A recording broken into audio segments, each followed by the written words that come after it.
Horizontal pulling is fundamental for upper body strength. One of my favourite exercises is the straight leg bent over row for developing a horizontal pull pattern. So this is very simple, stretching right out, stretching the hamstrings, isometrically loading the hamstrings and the lower back while dynamically working that pull pattern with the lats, the arms, biceps, forearms, pulling right back, stretching down. Really simple. Now that horizontal pull version is quite heavy, requires a decent amount of hamstring length. To develop that, using that as a good exercise because you're getting that isometric loading, but just not going quite as deep, softening the knees and working through that. Horizontal pushing, the push-up, great exercise, great for developing that horizontal pushing strength. As well as the chest press, as well as cable pushes. There's all different variations. I want to see people develop this horizontal pull first, then they might do cable pulls, horizontal ring pulls. This one is just very time efficient and you're just ticking off so many things with one lift. So you might start out in that horizontal pull where you've kind of got tight hamstrings, you're hitting around a 45-degree back angle and just rowing back. So you're trying to get those lower traps to squeeze, squeezing the posterior delts like that. Now if you have a bad lower back and you cannot maintain that, positioning the lower back and the hips but your arms are much stronger, then you can start out using one hand on the knee, doing one side, strengthening that, then coming down, changing, and doing the other side. That can also be progressed into more of a straight leg version where you might have the flexible hamstrings but back's not strong enough, so you can develop that hamstring length and the arm strength while you're working up to doing the double arm one. Now they're great for shoulder mobility because you really want to stretch everything out when you're reaching down, and then you want to stretch the chest out when you're pulling back, so really engaging those lower traps in your back, feeling that full range of motion, and that way you can develop more efficiently. I like pull-ups and overhead pressing with dumbbells in that vertical line, and then the horizontal pull in that bent over row, as well as push-ups.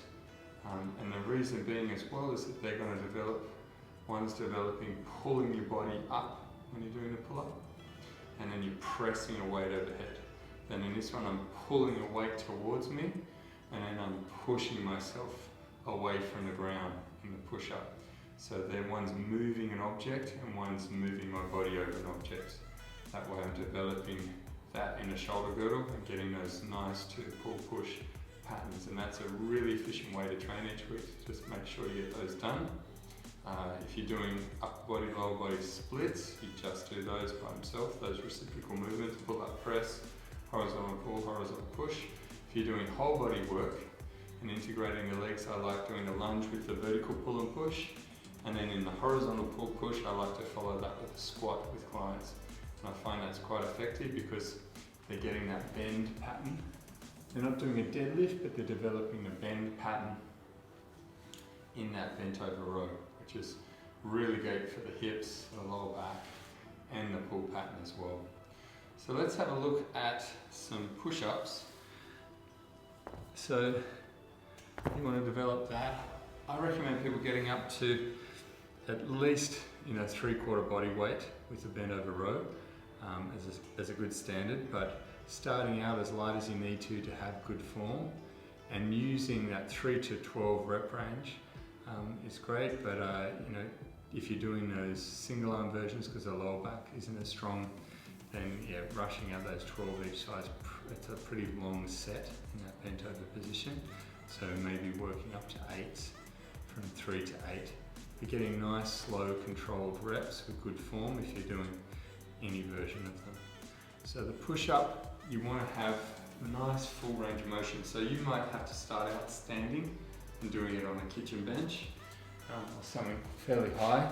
Then you can come down into the ground and then just working it, getting that chest to the floor and then pushing right up. So you want to make sure every rep is a stretch for the back at the top, and at the bottom it's a stretch for the chest, pressing up. Then what I recommend with that is you use a width that feels good. Going higher like that, obviously more chest, and you're going wider. Then when you come in, you're going to feel your arms, shoulders, triceps a lot more. Depending on the width, it's all going to kind of change those ratios, but having a nice kind of just outside of shoulder width stance with the hands is good. Then I'd like people to progress to going deeper. Now you can use the rings or going dumbbells, or if you can get some parallettes like this, you get them online, just so you don't get wooden ones, just anything that's going to raise you up, or even just going in between two objects. If you're using 3 chairs, you might have your feet on the chairs and then one hand on each chair, so you can go a bit deeper. Reason being, you want to use this to stretch that chest out. So the dip is a great way to further stretch the chest. Using bar dips is quite stable, so when you go down nice and deep, stretches that chest out a lot more than what a push-up would, plus you can get that load in. It is obviously a lot easier to do this than a planche style push-up. This is a great way to develop that strength, to work towards that, plus stretch the chest out. You can use the rings as well. These are more unstable, so it's more challenging. It is good to get that turn out at the top to develop that position. Getting nice and deep, stretching it out. You want to develop a good ring push-up first before going to the rings for the dip. Then the planche style push-up is great, just leaning further and further forward to make it heavier. So as you get stronger, you want to get further over. So getting right over, that way you're going to get more of your whole body weight into the press rather than it being into the feet. So this one you want to take your time with, don't rush, just make sure you can maintain good form through the neck and the spine. Using the chest press is a great way to develop strength as well, so you want to set yourself up, lifting the weights up into the hips. I like using the ball. You can use a bench. The ball is a bit more challenging, allows you to activate the back a little bit better.